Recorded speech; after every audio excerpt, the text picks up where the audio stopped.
Assalamualaikum dan salam sejahtera. Berita wilayah edisi Khamis 14 Oktober. Saya Alif Ashraf Kamanur dan berikut paparan utama hari ini. Susulan kebenaran rentas negeri pematuhan SOP di kawasan rehat dan rawat diperkasa.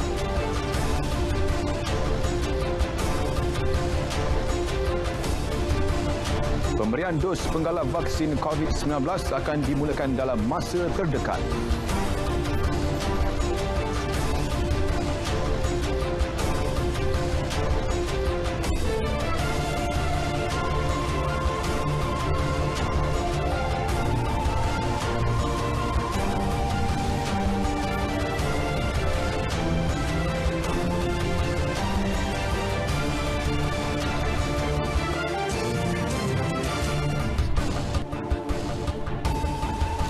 Saudara, berita wilayah akan berita langsung ke Sabah, Sarawak dan JAKIM.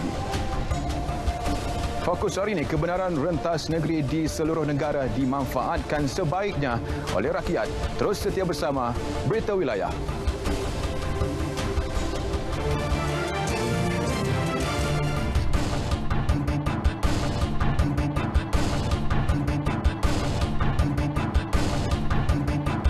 Susulan kebenaran merentas negeri Plus Malaysia Berhad Plus menjangkakan peningkatan jumlah kenderaan sehingga 1.3 juta termasuk cuti umum nanti. Kadar kenaikan paling ketara mungkin bermula petang ini dan Jumaat. Ini bermakna kawasan rehat dan rawat RNR bakal menjadi tumpuan utama pengguna lebuh raya. Muhammad Amir Muhammad Ruzi ada laporannya. Saya mengumumkan bahawa rentas negeri dibenarkan oleh pihak kerajaan.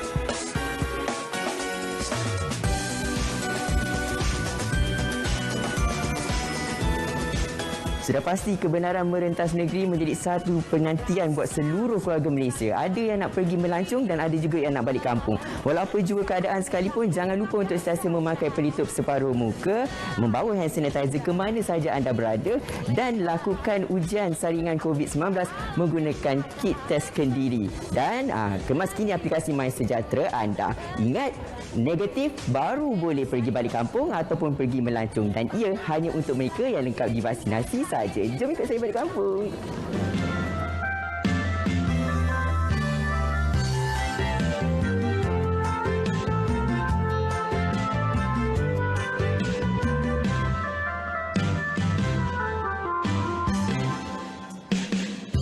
Sekiranya anda berhenti di kawasan rehat dan rawat dan ingin menggunakan fasiliti seperti surau, pastikan anda mematuhi SOP-SOP yang telah pun ditetapkan seperti ini.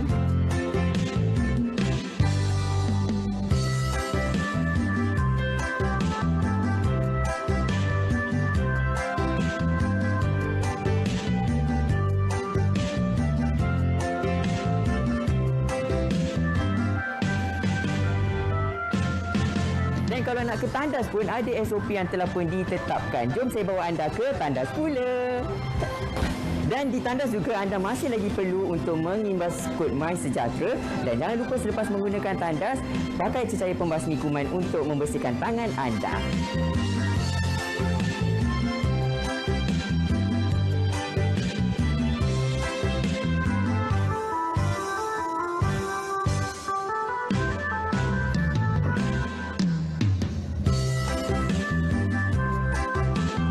Kami menjangkakan kesesakan akan berlaku di kawasan-kawasan tersebut. Jadi, jangan sesakkan kawasan-kawasan tersebut. Ikutlah SOP dan patuhilah sebagaimana sepatutnya kita perlu patuhi demi mengekalkan keselamatan dan kesejahteraan kita lah. So, kita akan bekerja dengan cara tim pemantau. Kita akan beri tumpuan kepada kawasan tumpuan orang ramai. Begitu juga kawasan RNR di sepanjang lebuh raya. So, tim pemantau akan cek secara random lah, bukan cek setiap orang dia cek. Kami masih lagi ikut prosedur plus. Untuk setiap pelanggan yang masuk ke dalam kedai, kami akan minta tengok MySejahtera dulu. First MySejahtera, kalau sama ada dah 2 dos, dah cukup tempoh dia, dan baru kami akan keluarkan stiker hijau untuk tampal di baju. Dan kami benarkan makan di dalam dah. Untuk yang belum tempoh sampai dos, hanya boleh untuk packing sahaja. Mesti nak ikut SOP lah, barulah elok. Sebab apa, sudah berapa lama dah kita pun tak balik kampung. Yang ini pun pasal kerja lah. InsyaAllah akan datang saya pun nak balik kampung juga. Saya pesanlah rakyat-rakyat sini Malaysia ni, tolonglah ikut SOP lah. I guess the present SOP in Malaysia is in place, very suitable, just good for all the foreigners. So in Japan, so there is SOP, but I think so almost similar. So I think so easy to follow. Amalan norma baru ini seharusnya menjadi kebiasaan kerana kita menuju ke fasa endemik berkendakan kita untuk hidup bersama dengan COVID-19. Sebagai keluarga Malaysia, apa yang perlu anda lakukan adalah patuh kepada SOP.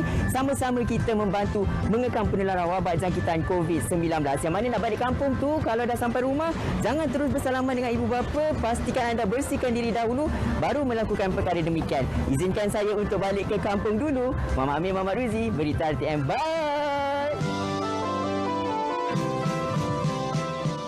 Baik, pemberian dos penggalak vaksin COVID-19 akan dimulakan dalam masa terdekat. Untuk peringkat awal, ia akan diberi kepada petugas barisan hadapan dan individu berusia 60 tahun ke atas yang lengkap vaksinasi sekurang-kurangnya 6 bulan.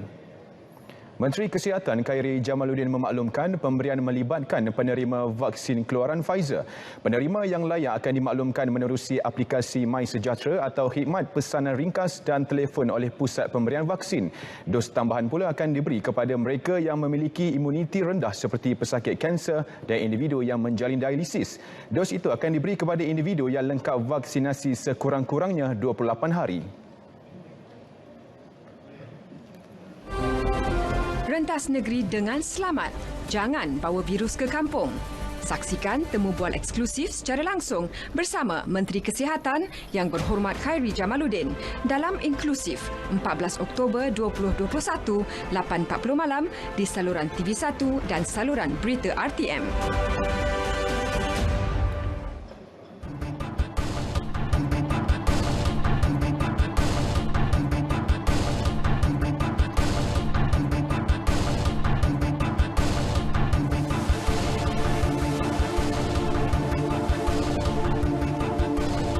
Saudara, kabarnya kebenaran rentas daerah dan negeri yang diumumkan Kerajaan Sabah semalam memberi kelegaan kepada penduduk negeri di bawah Bayu. Perincian lanjut bersama Jovinia J. Melajim di Kota Kinabalu. Silakan.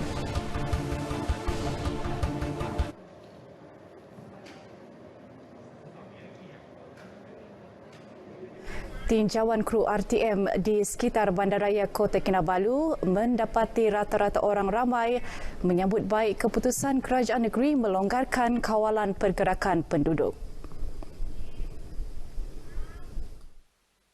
Rentas daerah dibenarkan ini bagus sebab kita sudah terlalu lama juga terkurung. Kalau kerajaan sudah buka, kita berterima kasih kepada kerajaan lah. Yang penting sebagai rakyat kita patuhi SOP lah. Perasaan saya actually I'm very flattered. So sekarang untuk dibenarkan pergi ini rentas daerah is probably a very good thing lah. A good news to literally everyone. Walaupun kita semua sudah vaksin, but still SOP mesti kena jaga. Happy lah kita sambut baik semua kebenaran tu sebab kita senang untuk rentas daerah sebab kita tidak perlu lagi pergi PDRM minta surat.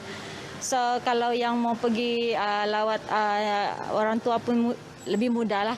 Pergi kerja pun lebih mudah, kurang jam, tidak ada SGR sudah. So happy lah, memang senang memudahkan semua lah. Kami sangat gembira lah kan. Jadi kerajaan telah berterima kasih lah kepada kerajaan kerana membenarkan semua rakyat melintas negeri, melintas daerah tanpa, tapi harus ingat SOP mesti harus dipatuhi. Kebenaran rentas daerah di Sabah yang berkuat kuasa hari ini diumum Ketua Menteri Datuk Seri Panglima Haji Jindor semalam. Turut dibenarkan rentas negeri bermula 1 November ini selepas kerajaan negeri berpuas hati dengan peratusan laporan vaksinasi lengkap oleh Badan Bertindak Imunisasi COVID-19 di Sabah yang melebihi 70% sejak Isnin lalu. Bagaimanapun kebenaran rentas daerah yang hanya diberi kepada individu yang telah lengkap divaksinasi dan remaja 12 hingga hingga 18 tahun yang sudah menerima sekurang-kurangnya 1 dos vaksin. Kanak-kanak bawah 12 tahun pula perlu ditemani ibu bapa yang telah lengkap vaksinasi. Sementara itu, kebenaran rentas negeri turut melibatkan kemasukan ke Sabah meliputi lawatan sosial dan pelancongan dengan syarat sama seperti kebenaran rentas daerah. Namun, bagi rentas negeri, kesemua individu terlibat perlu menjalani ujian COVID-19 RT-PCR atau RT antigen dalam tempoh 3 hari sebelum perjalanan. Projek menaik taraf Jalan Tawau Sempurna Tawau Sandakan kepada Jalan Dua Hala sepanjang 5 km dijangka siap 29 Oktober 2022. Projek di bawah pakej 1 fasa 2 pembangunan Lebuh Raya Pan Borneo itu melibatkan kos kira-kira RM63 juta. Ahli Dewan Undangan Negeri Adun Balung, Hamid Awang berkata, projek ini dilaksana semula sejak 30 Julai lalu selepas lebih 2 tahun terbengkalai. Saya selaku Adun di sini amat berterima kasih pada kerajaan kita pada hari ini kerana telah menyambung semula dan memberikan peruntukan kepada projek Lebuh Raya Pan Borneo WP15 ini. Kita berharap agar pembinaan jalan ini akan dilaksanakan dengan baik. Dan ini juga akan memanfaatkan masyarakat sekitar bukan saja di kawasan Balung ini, Dun Balong, tetapi di daerah Tawau dan daerah-daerah yang berdekatan. Hamil berkata demikian kepada pemberita selepas mendengar taklimat daripada JKR dan tinjauan ke tapak pelaksanaan projek di Batu 38 Jalan Apas Tawau. Beliau juga berharap pihak kontraktor dapat melaksanakan projek ini mengikut spesifikasi agar ia bukan sahaja berkualiti, malah selamat digunakan. Setakat ini, Hamid berpuas hati dengan kerja-kerja pembinaan oleh kontraktor yang dilantik. Sementara itu, jurutera bahagian JKR Tawau, Insinyur Aisyah Turisdah Ashkul berkata, projek ini berjalan mengikut jadual dan berdasarkan spesifikasi yang ditetapkan. Perjalanan progres WP15 ni, kita sekarang ini ada kemajuan adalah 0.56 dan skedul 0.02.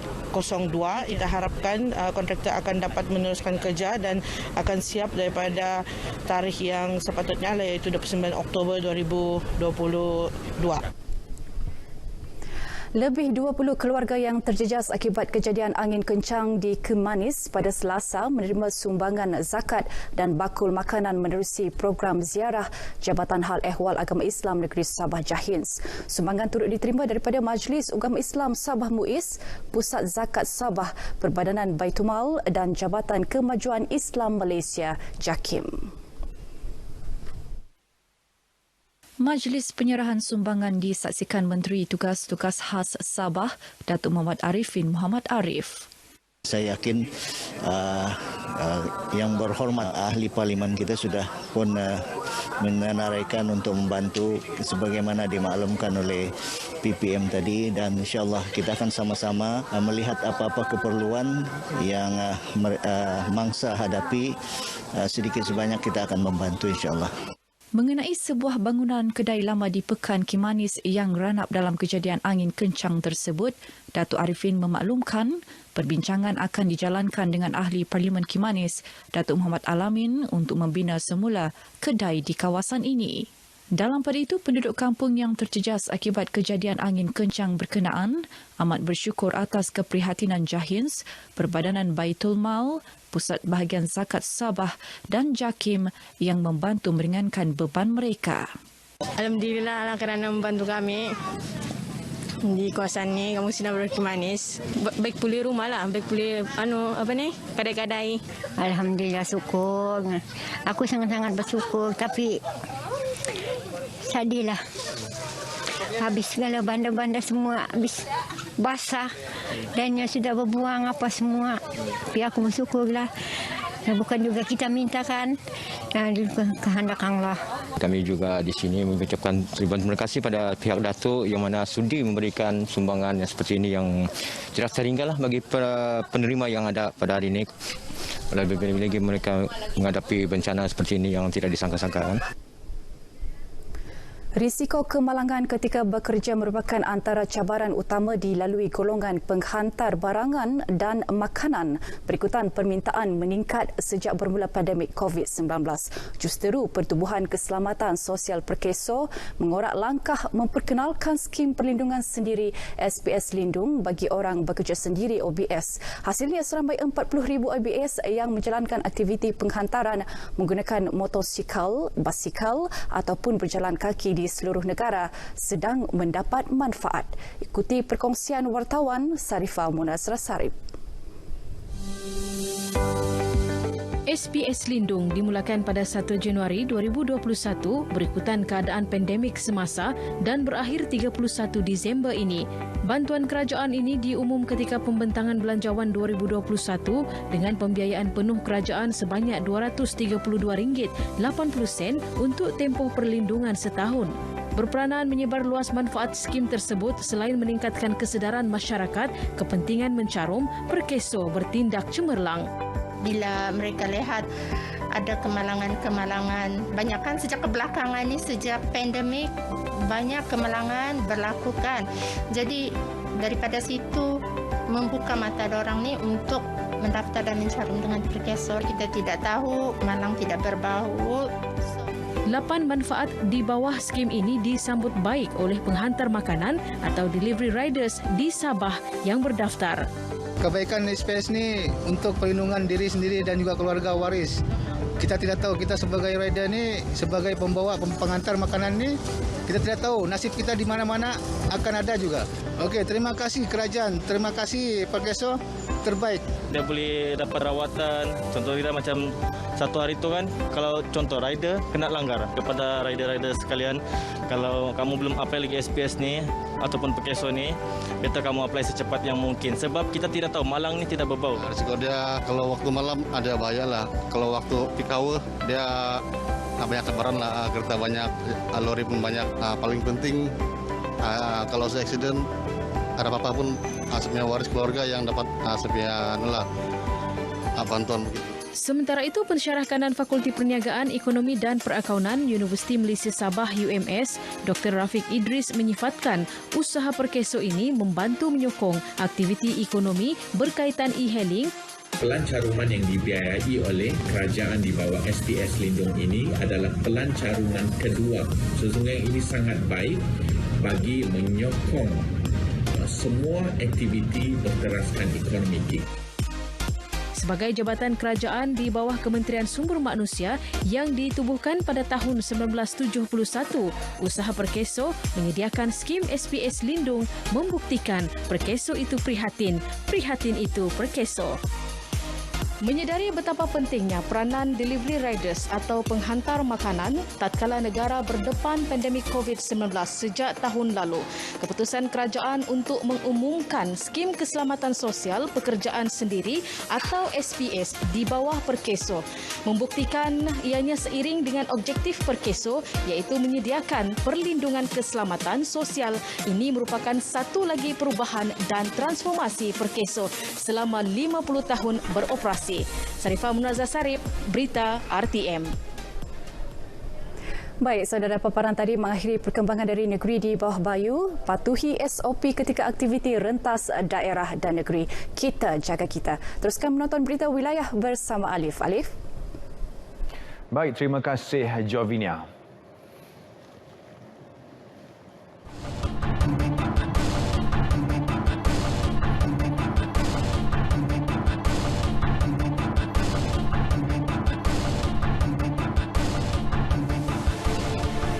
Kira-kira 300 orang guru di negeri Perak masih belum menerima suntikan vaksin COVID-19. Justru Jabatan Pendidikan Negeri sedang berusaha menjejaki dan mendapatkan penjelasan lanjut daripada guru-guru yang terlibat. Pengerusi Jawatan Kuasa Pendidikan Pengajian Tinggi dan Sumber Manusia Negeri Ahmad Saidi Muhammad Daud, pihaknya masih menunggu keputusan Kementerian Pendidikan dalam menentukan bentuk tindakan yang akan diambil terhadap guru yang menolak vaksin COVID-19.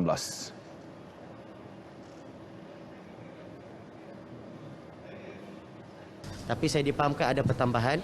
Saya rasa setakat ini mungkin dalam 98% guru-guru di Perak sudah pun divaksin. Numbers-nya kalau tak silap saya lah lebih kurang dalam 300 orang guru lebih kurang macam tu yang masih belum divaksin. Saya dipahamkan setakat ini Jabatan Pendidikan Negeri masih lagi meneruskan menghubungi dan juga mendapatkan semua guru-guru yang masih belum mengambil vaksin ini dan juga cuba untuk mendapatkan penjelasan lanjut berkaitan dengan isu vaksin ini di peringkat guru-guru.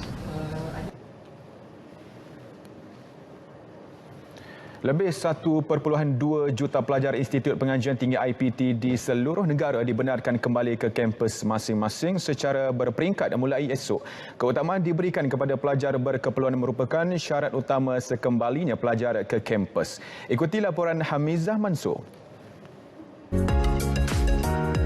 Universiti Raja Marayu ITM Cawangan Pulau Pinang bakal menerima 2,300 orang pelajarnya yang kembali ke kampus sebaik ia dibuka semasa fasa pertama bermula 15 dan 16 Oktober ini.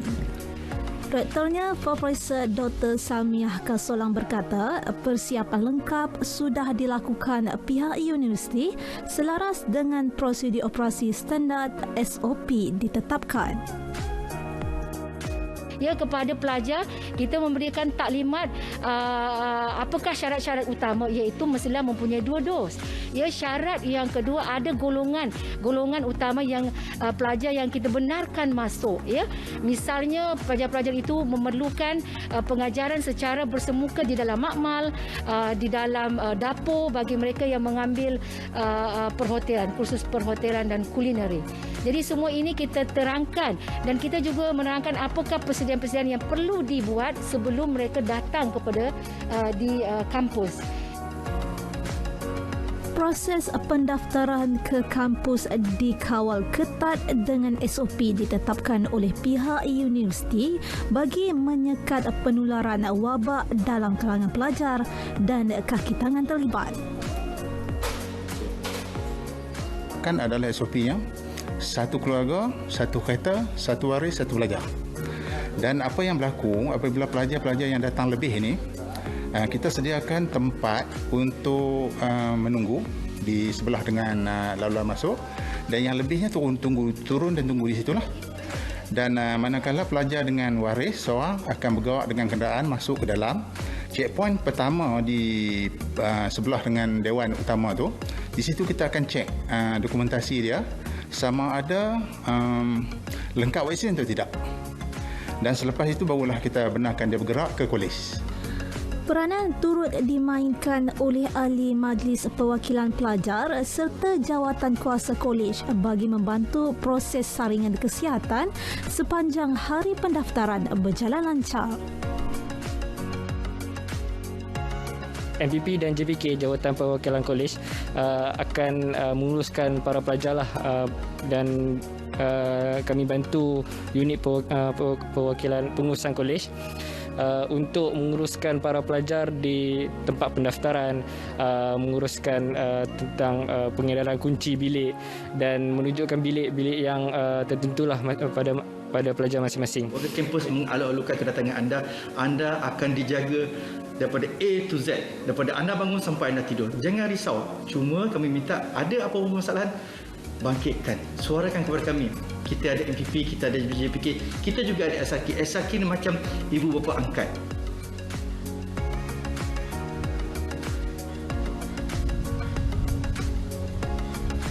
Esok 15 Oktober bermula sekembalinya pelajar IPT secara fizikal bagi sesi akademik tahun 2021 hingga 2022. Pelajar dan waris yang menghantar perlulah mematuhi SOP yang digariskan oleh pihak universiti untuk kemaslahatan bersama. Tidak dapat disangka, mencegah itu lebih baik daripada berubat. Jaga SOP dan pelajar selamat berjuang di medan pena. Hamizah Mansur, Berita RTM.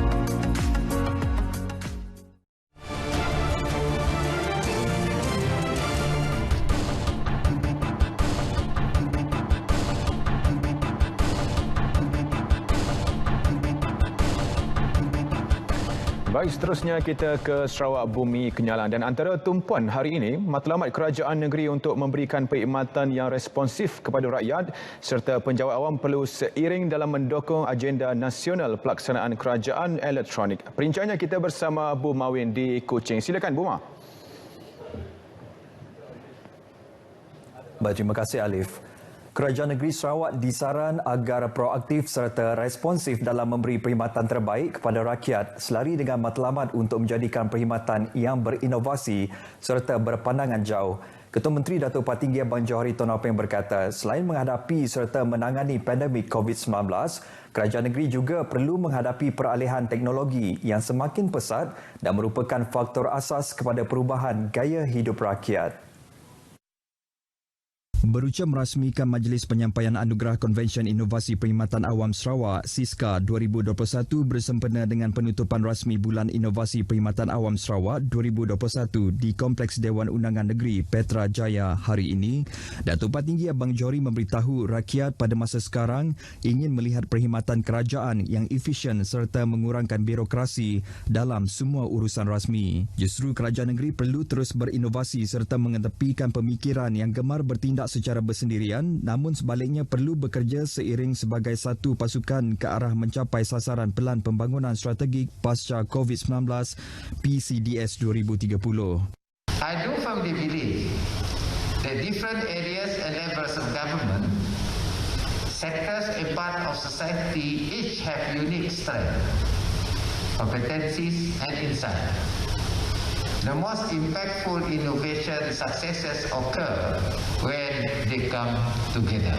Ke arah itu juga Ketua Menteri memberitahu Sarawak perlu meningkatkan kapasiti dan keupayaannya dalam aspek penyelidikan dan pembangunan khususnya dalam proses inovasi menerusi pelaburan teknologi bagi mentransformasikan produk serta perkhidmatan yang lebih berkualiti. Beliau kemudiannya menyempurnakan pelancaran logo baharu Bulan Inovasi Perkhidmatan Awam 2021 sebelum menyampaikan anugerah kepada Kumpulan Inovatif dan Kreatif KIK daripada pelbagai agensi kerajaan negeri yang telah menunjukkan inovasi serta kreativiti tinggi dalam pertandingan SISKA tahun ini. Di antara anugerah yang dipertandingkan adalah Anugerah Eureka Makri yang dimenangi oleh Pejabat Pendidikan Daerah Sibu, Anugerah Inovasi Digital yang disandang oleh Unit Integriti dan Ombudsman Negeri, Anugerah Inovasi Sosial yang dimenangi oleh Majlis Bandaraya Miri, selain Anugerah Pegawai Inovasi Sarawak dimenangi Dol Hadi Marzuki dari Unit Permodenan Perkhidmatan Negeri di Jabatan Ketua Menteri.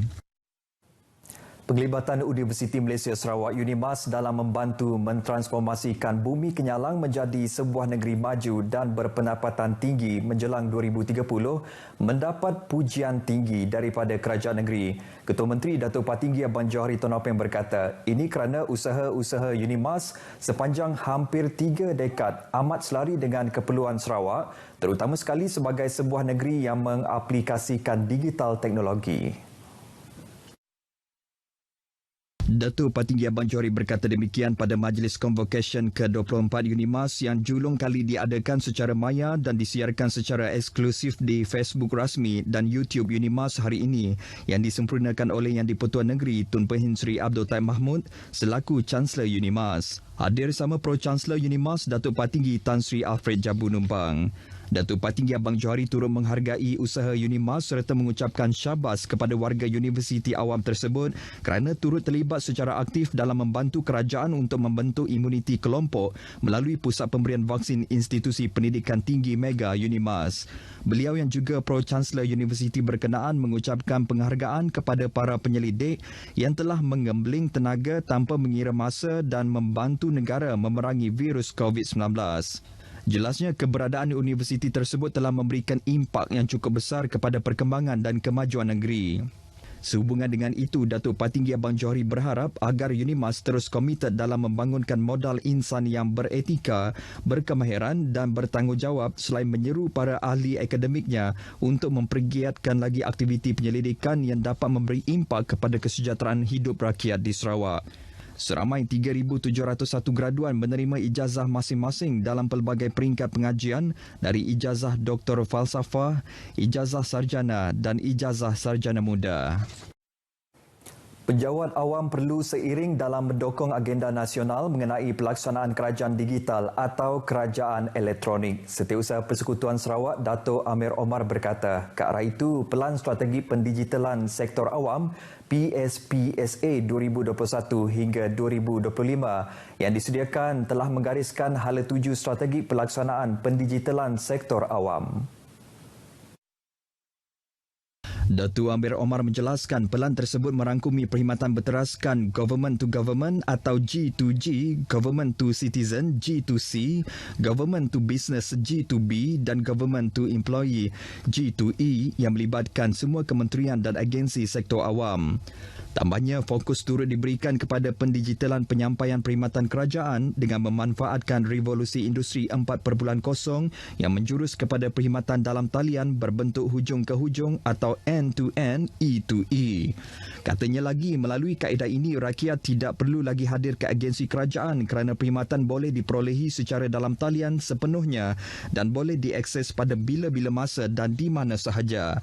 Datuk Amir memaklumkan data sehingga Julai 2020 menunjukkan lebih separuh atau 52.7% perkhidmatan kerajaan persekutuan disediakan secara E2E. Turut diperkenalkan ialah Digital Document Management System dan sistem perancangan sumber kerajaan dalam meningkatkan kecekapan dan keberkesanan jentera pentadbiran negara dengan memanfaatkan teknologi komunikasi dan komputer secara intensif serta komprehensif. Jelasnya, pembaharuan yang dilakukan terhadap perkhidmatan awam negara merupakan usaha kerajaan secara bersepadu untuk penambahbaikan jentera kerajaan yang bukan hanya meliputi sistem dan struktur, bahkan merangkumi keseluruhan entiti sektor awam termasuk kaki tangan awam. Datuk Amir berucap merasmikan sesi perkongsian bersempena Hari E-Productivity dan Bulan Inovasi Perkhidmatan Awam peringkat Sarawak secara dalam talian. Baik, kerjasama strategik antara Perbadanan Produktiviti Malaysia MPC dengan beberapa pihak berkepentingan terutamanya para pemegang taruh akan dilaksanakan dalam masa terdekat untuk memperkukuh kecekapan pencapaian perkhidmatan awam. Ketua Pengarah MPC Datuk Abdul Latif Abu Seman mendedahkan kerjasama tersebut adalah di antara MPC dengan Unit Integriti dan Ombudsman Negeri Union, Unit Pemodenan Perkhidmatan Negeri UPPN dan Pasukan Petugas Khas Pemudah Cara Perniagaan Peringkat Sarawak Samudah. Datuk Abdul Latif berkata ia bertujuan untuk mewujudkan mekanisme yang lebih telus dalam proses pengurusan permit dan lesen selain meningkatkan integriti serta mengelak berlakunya rasuah. Datuk Abdul Latif mendedahkan demikian semasa sesi perkongsian pada Majlis Hari E-Productivity dan Bulan Inovasi Perkhidmatan Awam Peringkat Sarawak yang diadakan secara dalam talian hari ini. Dalam pada itu, Ketua Pengarah itu menjelaskan MPC telah memperkenalkan Nexus Productivity Digital DPN untuk mengkoordinasi dan mempromosi penggunaan teknologi digital yang berkesan melalui inisiatif Go Big with Digital dengan memberi kesedaran meningkatkan pemahaman dan memudahkan penggunaan teknologi digital. Ini kerana perkhidmatan awam masa kini memerlukan pegawai yang inovatif dan berfikiran kreatif serta kritis dalam mencari penyelesaian terbaik serta mempunyai daya tahan dan mampu berdikari mengikut perkembangan era globalisasi serta teknologi perkomputeran. Baik saudara, sekian perkembangan berita dari Sarawak. Kita kembali bersama Alif di Angkasa Puri. Silakan Alif. Baik, terima kasih Bu Mawin. Sebelum ke berita selanjutnya, kita ke Met Malaysia bagi mengetahui perkembangan cuaca seluruh negara bersama Abdul Aizat. Silakan. Assalamualaikum dan salam sejahtera. Laporan cuaca petang ini kita mulakan dengan amaran yang sedang berkuat kuasa iaitu amaran angin kencang dan juga laut bergelora. Susulan ribut tropika Kompasu yang semakin melemah berhampiran dengan negara Vietnam, Met Malaysia menurunkan taraf amaran kategori ketiga dan juga kedua. Dengan sebahagian amaran masih lagi dikekalkan seperti di bahagian perkapalan Condor, Reef North dan juga perkapalan Pahlawan. Ketiga-tiga perkapalan ini berkuat kuasa sehingga ke esok hari dengan terkecuali di kawasan sekitar Perkapalan Phuket ini berkuat kuasa sehingga ke 16 Oktober 2021. Baiklah, bagi kategori pertama ini ia berbahaya ke atas semua aktiviti melibatkan bot-bot kecil, sukan laut dan juga rekreasi laut. Manakala kategori kedua ia berbahaya ke atas semua aktiviti melibatkan perkapalan dan pantai, termasuklah menangkap ikan dan juga perkhidmatan feri. Kita beralih ke paparan imej gema radian yang terkini. Susulan penyenggaran air di sekitar Lembah Kelang ditambah lagi keadaan cuaca panas dan juga kering, dinasihatkan penduduk di kawasan sekitar tersebut agar kekal bersabar kerana Met Malaysia menjangkakan keadaan cuaca panas dan juga kering ini akan berterusan dalam tempoh 2 hari lagi. Namun hal yang demikian, hujan di 1-2 tempat dikesan di jajahan Kuala Kerai dan berhampiran pesisir pantai negeri Terengganu. Kita beralih ke negeri di bawah Bayu dan juga Bumi Kenyalang. Didapati taburan hujan yang tinggi khususnya bagi negeri Sarawak dengan hujan berserta ribut petir di 1-2 tempat berlaku di bahagian Kuching, Serian, Samarahan, Sedia Aman, Sibu, Sarike dan juga pedalaman Kapit. Diikuti hujan di 1-2 tempat di bahagian Tawau, negeri Sabah. Met Malaysia menjagakan khususnya bagi negeri Sarawak ini akan kekal sehingga ke malam ini. Bagi ramalan cuaca malam dan keesokan pagi pula, Met Malaysia menjangkakan hujan dengan kebarangkalian yang rendah boleh berlaku di sekitar negeri Kelantan dan juga negeri Terengganu, diikuti di Sabah Timur. Dengan negeri Sarawak pula hujan akan kekal sehingga ke malam ini. Bagi ramalan cuaca keesokan pagi pula, garis badai boleh terbentuk di sekitar Selat Melaka dan memasuki sehingga ke pesisir pantai negeri barat Semenanjung, dan diikuti juga ia boleh berlaku di Sarawak Barat dan juga Sabah Timur. Sekian dahulu laporan cuaca buat petang ini. Dapatkan informasi cuaca di laman Sesaung dan juga media sosial kami. Saya Abdul Aizat. Assalamualaikum.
Yayasan Dakwah Islamiah Malaysia Yadim telah melancarkan bulan dakwah 2.0 dengan tujuan melestarikan gerakan dakwah bagi sebaran risalah Islam untuk membentuk akidah, pemikiran dan akhlak umat Islam.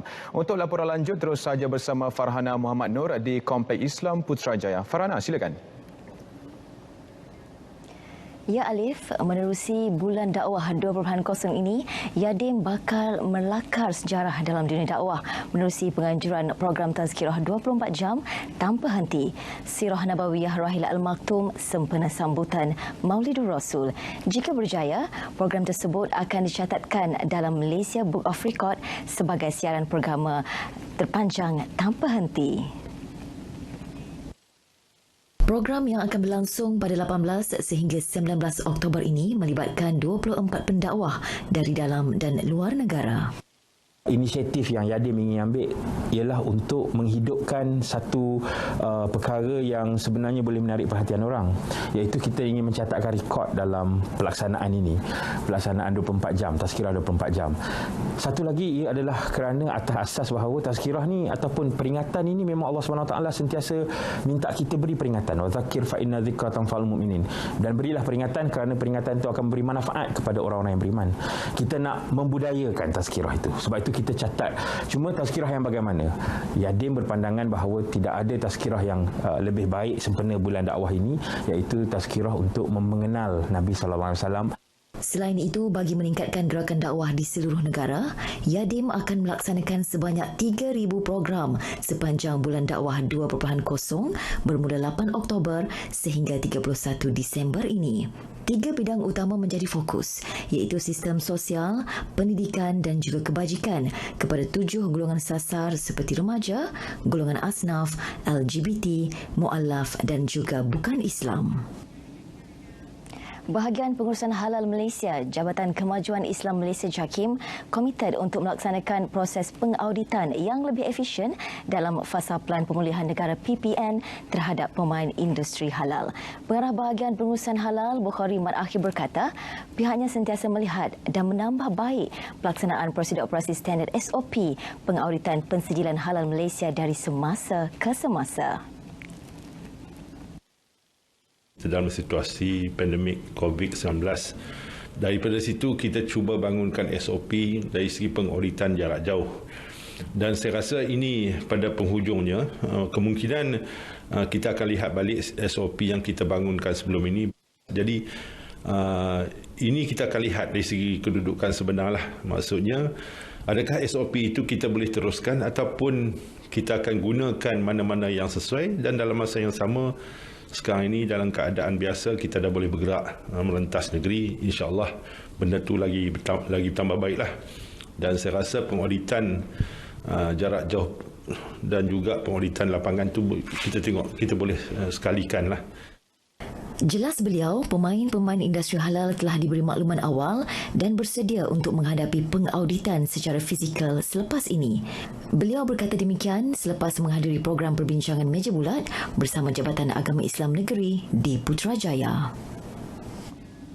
Tidak hanya tertumpu kepada pengagihan bantuan di bandar dan luar bandar, penduduk di kawasan kepulauan juga tidak dipinggirkan.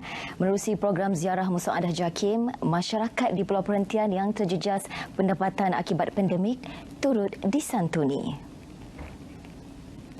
Maka JAKIM terpanggil untuk turun ke padang bersama-sama menyampaikan sumbangan khususnya kepada mereka yang telah terkesan dengan jangkitan COVID-19 dan juga masyarakat di pulau perhentian ini contohnya yang bergantung kepada industri pelancongan. Yang mana apabila PKP, Perintah Kawalan Pergerakan, maka industri pelancongan dihentikan, maka amat terkesan. Kerjasama antara bahagian dakwah JAKIM, agensi-agensi serta syarikat korporat telah menyerahkan sumbangan RM30,000 daripada syarikat Takaful Malaysia Amberhad selain 250 pak daging segar daripada Yayasan Pembangunan Ekonomi Islam Malaysia YAPIM kepada wakil penduduk. Sumbangan akan diteruskan dari semasa ke semasa meskipun ketika negara sudah mula beralih ke fasa endemik kelak. Usaha ini sebagai bukti keprihatinan dan kebersamaan kerajaan melaksanakan gerak kerja kolaborasi bersama agensi persekutuan dan negeri serta sektor swasta dalam usaha meringankan beban rakyat. Paparan tadi mengakhiri lintas langsung dari Kompleks Islam Putrajaya. Kembali ke Angkasa Puri untuk berita selanjutnya. Assalamualaikum. Terima kasih Farhana. Mengangkat tema Love Your Eyes, pelbagai program dianjurkan sepenuh Hari Penglihatan Sedunia tahun ini. Selain program kesedaran, penganjuran turut memberi fokus memperkasakan golongan tersebut. Wartawan Michelle Wang ada butirannya.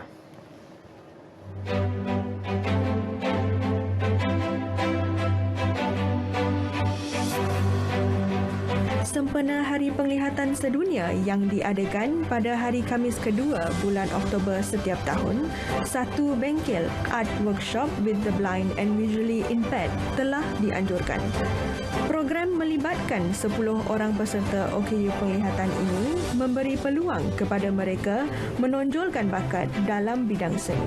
Hari ini kita buat artwork ini sebab kelainan ini, so kita pun nak reka, dan hasilan ini mungkin kita akan pamerkan dan mungkin kerjasama dengan BQ untuk pendapatan mereka. Tahun ini Hari Penglihatan Sedunia adalah 14 Oktober. Setiap Thursday kedua Oktober. So saya harap orang ramai sana jaga mata dan masa pandemik ini semua lihat selalu phone dengan komputer je. So kena ada cakap. So saya menasihat mereka untuk selalu, bukan sebab pandemik saja tapi selalu setahun sekali buat cakap mata. Rata-rata peserta terlibat berasa teruja dengan pengalaman baharu yang diperoleh daripada program ini. Alif baru tahu teknik basic dalam seni ataupun melukis, iaitu oil pastel. So ada teknik dia daripada hujung kertas sampai ke hujung kertas. Saya ingatkan dia lebih kepada melukis gambar raja. So bila kita tahu benda ni, dia rasa macam satu benda baru dan orang kata menyeronokkan lah. Pengalaman baru tu adalah how you mendengar arahan tanpa melihat, which is satu benda yang saya tak pernah buat. Any artwork atau anything that yang melibatkan, this is so good practice lah untuk focusing and listening. Kesedaran tentang kepentingan kesihatan mata kepada orang ramai perlu diutamakan. Ini kerana kesihatan mata sama pentingnya dengan kesihatan tubuh badan lain. Oleh itu, orang ramai perlu menjaga kesihatan mata supaya dapat menjalankan aktiviti harian dengan lancar. Michelle Wang, Berita RTM.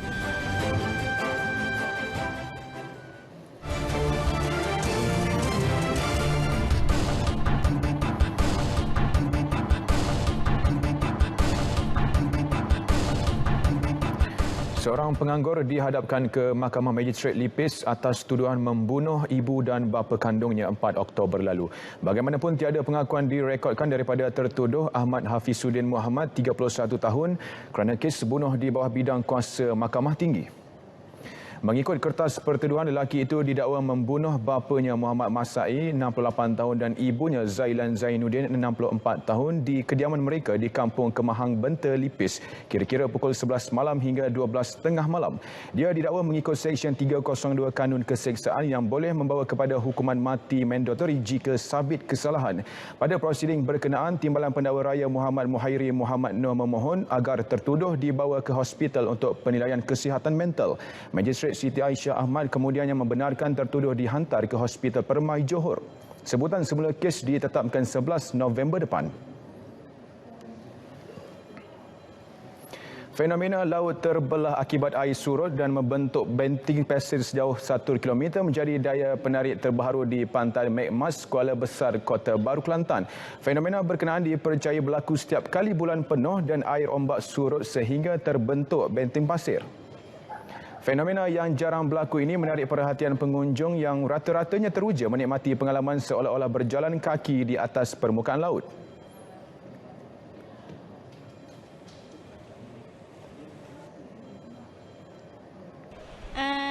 Tengok kat TikTok, banyak kali lalu kat TikTok sebab viral. Moga first time tengok patah terbeluh begini.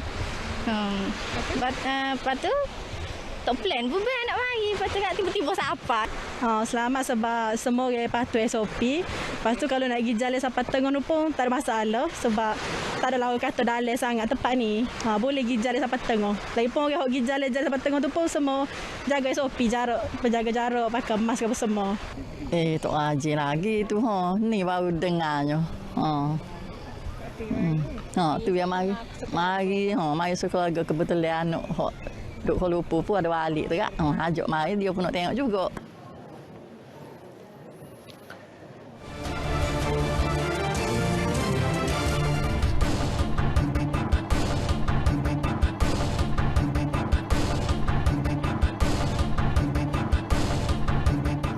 Baik, 6 pusat pemberian vaksin PPV daerah Johor Bahru bakal menamatkan operasi esok. Wartawan Nur Azizah Drahman menyelami perasaan para petugas di sana menjelang penutupannya. PPV Med Valley Johor Bahru mempunyai 131 petugas daripada pelbagai agensi dan 55 sukarelawan MyVac. Setelah hampir 3 bulan dibuka di bawah program imunisasi COVID-19 kebangsaan, pastinya banyak cabaran ditempuh namun berjaya diatasi sebaik mungkin. Saya nampaklah rata-rata volunteer kita MyVac dari KBS dan KPJ ni begitu sedih lah. Mungkin di sini dalam masa 3 bulan ni diorang ni dah rapat, dah ibarat seperti keluarga yang besar. Jadi sebelum nak rapat tu macam-macam yang kita jumpa. Jadi bila dah dapat kerjasama, dah dapat satu ikatan yang baik dan diakhiri dengan perpisahan, itulah yang menyebabkan kesedihan.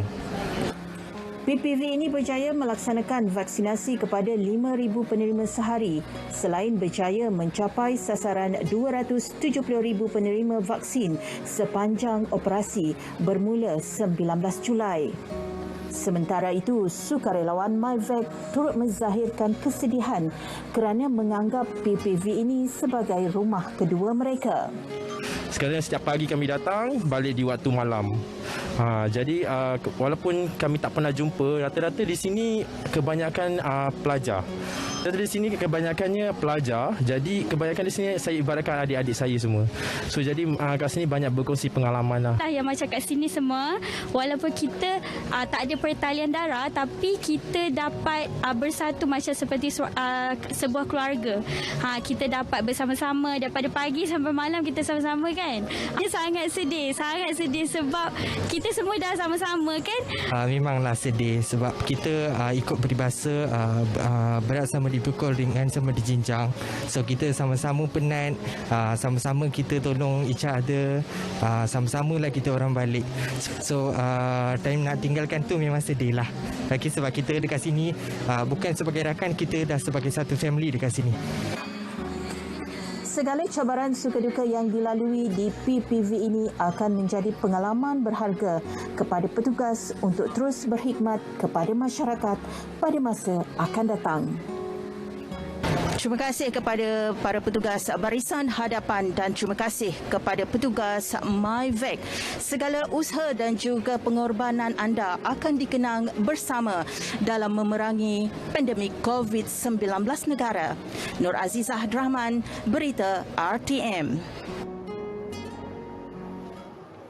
Baik, bola sepak tempatan. Juara Liga Premier 2021 Negeri Sembilan FC, NSFC enggan kemampuan pasukan itu dipandang remeh di pentas Piala Malaysia. Meraih 3 mata dalam 2 perlawanan awal kumpulan C, Francis Kuni yang merupakan antara tonggak utama pasukan yakin dengan kebolehan skuad Hobing Jang Hobin. Meskipun baru meraihkan kejayaan menjuarai Liga Premier musim ini, NSFC sedar akan cabaran sukar dalam saingan Piala Malaysia kerana penyertaan ramai pemain yang berpengalaman dan berkualiti tinggi.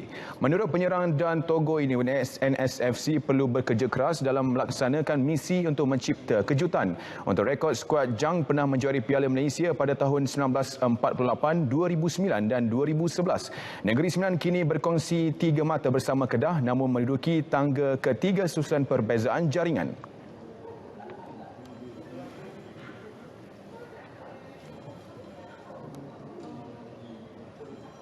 Sementara itu, Terengganu FC, TFC juga giat melakukan persiapan menjelang perlawanan ketiga Piala Malaysia hujung bulan ini. Bagi mengekalkan momentum, skuad penyu akan bertemu Kelantan United FC pada 17 Oktober dan Kelantan FC pada 22 dan 23 Oktober. Perlawanan ini dianggap penting buat Ketua Jurulatih Nafuzi Zain meski sudah meraih 2 kemenangan yang dalam kumpulan B. 3 tonggak utama iaitu Arif Fazila, Faisal Abdul Halim dan Hakimi Abdullah tidak akan disenarai kerana masih menjalani kuarantin selepas beraksi di Jordan untuk pasukan Harimau Malaya baru-baru ini. Terengganu menduduki tangga teratas kumpulan B dengan 6 mata, diikuti Selangor di tangga kedua dengan 3 mata, manakala Perak dan Kuching City FC berkongsi 1 mata di tangga ketiga dan keempat.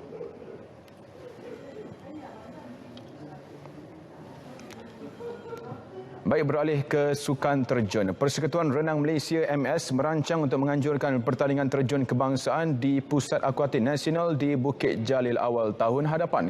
Ia merupakan usaha pihaknya untuk memberi peluang kepada atlet negara kembali beraksi. Ia berikutan, masih belum ada jadual pertandingan untuk kalender tahun depan yang dikeluarkan Persekutuan Renang Antarabangsa FINA setakat ini. Kali terakhir kem penerjun negara beraksi dalam pertandingan ialah di Sukan Olimpik Tokyo, Jepun yang berlangsung dari 23 Julai hingga 8 Ogos lepas. Bagaimanapun hanya Pandela Rinong, Cheong Jun Hong, Nur Dabita Sabri, Leong Man Yi dan Wendy Ang yang layak ke tamasya sukan terbesar dunia itu. Setiausaha Agung MS Mei Chen berkata acara itu yang mungkin dianjurkan pada Februari atau Mac juga menjadi sebuah platform untuk penerjun menyiapkan diri untuk 3 acara sukan besar tahun depan iaitu Sukan SEA di Hanoi, Vietnam, Sukan Commonwealth di Birmingham dan Sukan Asia di Hangzhou, China. Beliau juga berharap untuk menghantar jemputan ke negara lain seperti Singapura, Jepun dan Korea Selatan sekiranya pihak berkuasa melonggarkan prosedur operasi standard termasuk proses kuarantin untuk warga asing memasuki negara.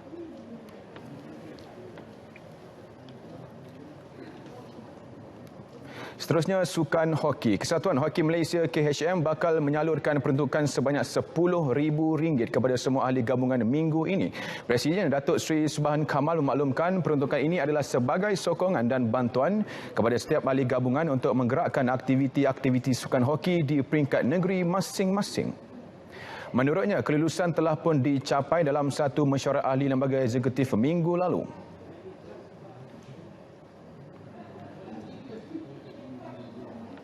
Menunjukkan komitmen KHM kepada mereka dalam membantu mereka untuk mengadakan aktiviti-aktiviti sukan hoki di negeri masing-masing. Dalam itu juga kita telah menggalakkan kerana sekarang ini kita nampak banyak perkara SOP telah pun dilonggarkan dan penonton pun telah pun dibenarkan untuk masuk ke stadium. Jadi kita juga mengalu-alukan supaya pasukan ataupun negeri-negeri Persatuan Hoki Negeri akan mengadakan aktiviti-aktiviti hoki. Remaja serta golongan kurang berkemampuan kini boleh mengakses internet dengan pakej peranti pintar mampu milik. Ia menerusi pakej Remaja Keluarga Malaysia dan pakej Peranti Keluarga Malaysia bagi tempoh 6 bulan bermula esok hingga April 2022. Menurut Menteri Komunikasi dan Multimedia Tan Sri Anwar Musa, ia adalah sebahagian daripada inisiatif kerajaan bagi membantu golongan remaja dan mereka yang kurang berkemampuan memiliki peranti pintar.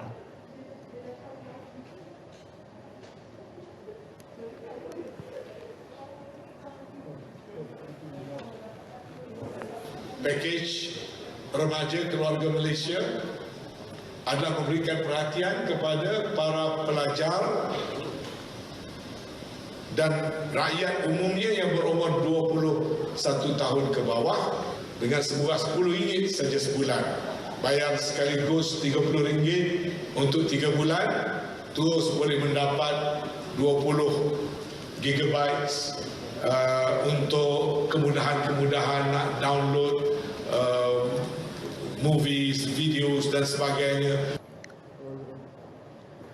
Melalui pakej-pakej tersebut diharap mampu meningkatkan produktiviti termasuk pembelajaran dalam talian serta aktiviti bekerja dari rumah tanpa kekangan data.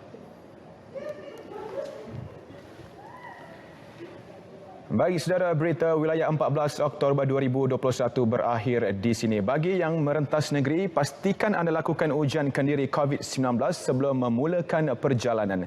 Sama-sama kita lindung diri, lindung semua. Yang sahih hanya di Berita RTM. Saya Alif Ashraf, Kamanura. Assalamualaikum dan salam hormat.